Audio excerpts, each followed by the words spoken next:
Assalamualaikum warahmatullahi wabarakatuh. Selamat datang di Nagari Bulu Kaso. Perkenalkan, Ambo Nelvinul Fitri, mahasiswa UIN Imam Bonjol Padang dengan jurusan Pendidikan Guru Madrasah Ibtidaiyah. Nah, di siko Ambo akan menceritakan tentang asal-usul Nagari Ambo, yaitu Nagari Bulu Kaso. Nagari Bulu Kaso terletak di Kabupaten Sijunjung, Kecamatan Lubuk Taro. Nah, di siko Ambo akan menceritakan tentang sejarah atau asal-usul Nagari Ambo, suku, dan keunikan yang ada di Nagari Ambo. Silahkan menyaksikan video selengkapnya. Senggol, barang antik nih berkelas. Cantik, cantik, cantik. Sekali foto senggol asik. Asal-usul Nagari Bulu Kaso. Namo Nagari Bulu Kaso berasal dari kondisi alam di masa dahulunya, di mana wilayahku dipenuhi dek tumbuhan bulu atau tanaman bambu.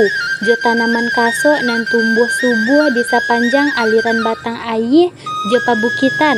Karena banyaknya kedua tumbuhan itu, masyarakat menamakan daerah ko jo sabutan Bulu Kaso.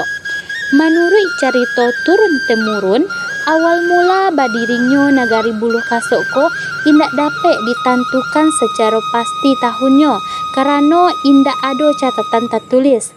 Tapi berdasarkan cerita lisan, nagari ko lah ada dari zaman dahulu kala, selapih adanya perpindahan kelompok masyarakat dari daerah asalnya di ranah Minangkabau. Nagari Bulu Kaso dibantu jo dihuni dek nenek moyang nan datang dari berbagai arah dan kemudian menetap jo membangun kehidupan bersama. Orang-orang tu membawa sistem adat Minangkabau nan kuat, termasuk pembagian suku. Diceritakan bahwasannya ada ampek suku utama nan dibawa jo dikembangkan di nagari ko, yaitu suku Piliang, Canyago, Melayu, jo Patopang. Kampek suku ko menjadi dasar dari struktur sosial masyarakat Bulu Kaso sampai kini. Para tokoh adat seperti Nenek Mama, Datuk, jo pemimpin suku punya peran yang sangat penting dalam membangun nagari ko, baik dalam mengatur kehidupan sosial, adat istiadat maupun pembagian wilayah. Orang-orang ko juga yang menjaga tradisi jo nilai-nilai adat supaya tetap lestari dari generasi ke generasi. Jadi Nagari Bulu Kaso ko bukan saja sebagai tampek tinggal, tapi juga merupakan warisan budaya yang terbentuk dari perpaduan alam, sejarah, jo peran penting nenek moyang dan lah membangun jo mewariskan generasi ko sampai kini. Selanjutnya masuk ke visi jo misi Nagari Bulu Kaso ko. Visi yang pertama yaitu mendirikan pemerintahan nagari yang jujur dan berwibawa jo pengambilan keputusan yang capek dan tapek. Dan kedua, mengutamakan kejujuran dan membangun mufakat dalam kehidupan sehari-hari baik jo pemerintahan maupun masyarakat nagari. Dan ketiga, meningkatkan profesionalisme jo mengaktifkan segala pejabat nagari. Dan keempat, meningkatkan fasilitas jo prasarana nagari nan cukup. Dan kelima, meningkatkan ekonomi jo kesejahteraan warga nagari. Dan keenam, meningkatkan pelayanan kesehatan nan optimal untuk masyarakat nagari. Dan yang ketujuh, secara dinamis meningkatkan kehidupan kampung dalam aspek agama jo budayanya.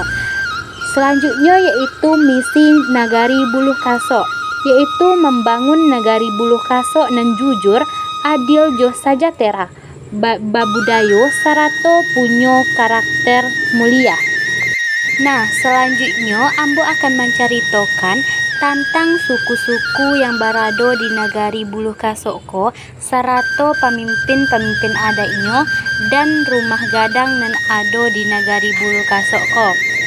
Di Nagari Bulu Kaso ko terdapat ampek macam suku, Yang pertama ada suku Piliang yang dikapaloi dek Datuk Pangulu Kayo nan pangulunyo nan banamo Safrial.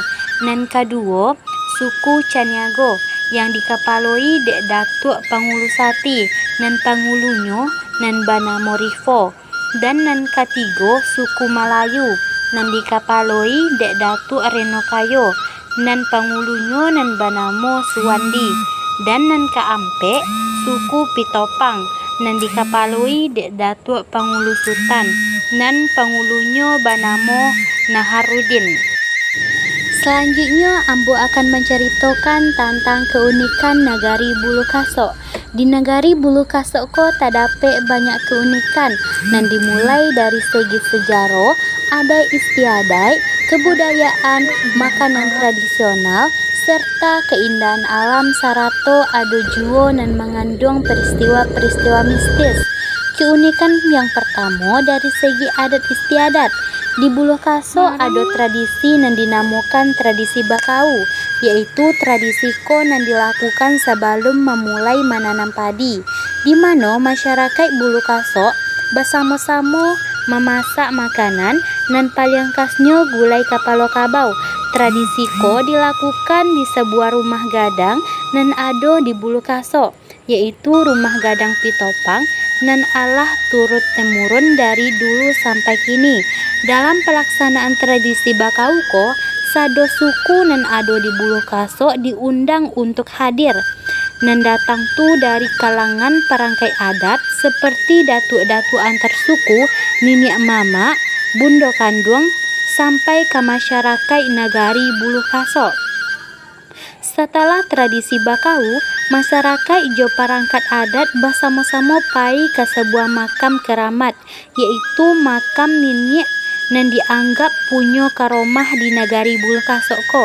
Di sinan masyarakat bersama-sama mengantarkan doa sebagai bentuk hormat ke nenek moyang nan lah membawa ampek macam suku ke negari Bulukaso ko, yaitu suku Piliang, Caniago, Malayu, jo Patopang. Keunikan yang kedua yaitu dari segi makanannya, yaitu dalam pelaksanaan tradisi adat pesta kawin yang disebut barale di Bulukaso. Ada sebuah makanan khas yang dibuat dari bareh puluh hitam jo bareh puluh putih. Keduanya dimasak. Setelah dimasak, puluh putih diberi warna kuning dan diambil dari tumbuhan kunyit.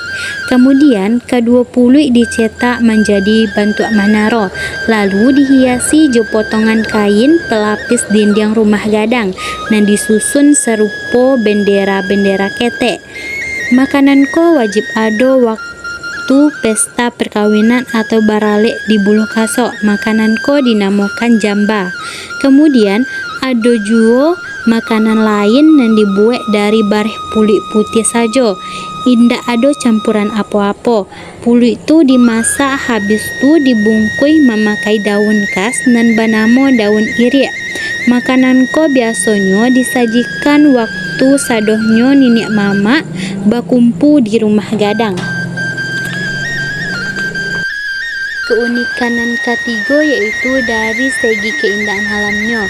Di negari Bulukaso ko ada destinasi wisata yang masih alami dan terjaga sampai kini dan menjadi salah satu kebanggaan masyarakat sekitar. Tempat wisata ko yaitu Air Terjun Tujuh Tingkek dan punya nama khas Timbulun dan diberikan langsung dek masyarakat Bulukaso sebagai identitas dari tampek tersebut. Air Terjun Timbulun ko punya keunikan karena aliran airnya turun bertangkek-tangkek sampai 7 tingkek dan membuat pemandangan jadi indah bana jo menakjubkan hati orang yang datang. Suasananya masih asri, dikelilingi hutan hijau jo udara dan sejuk, sehingga cocok bana untuk tampek bersantai, beristirahat atau menikmati keindahan alamnya. Lokasi Air Terjun ko berada di Jorong Tarata dan biasa dijangkau dek masyarakat maupun wisatawan yang datang Sampai kini ayah Tajun Timbulun ko masih dijago kebersihannya jo kelestariannya dek masyarakat sekitar karena dianggap sebagai aset alam dan berharga jo patut dilestarikan.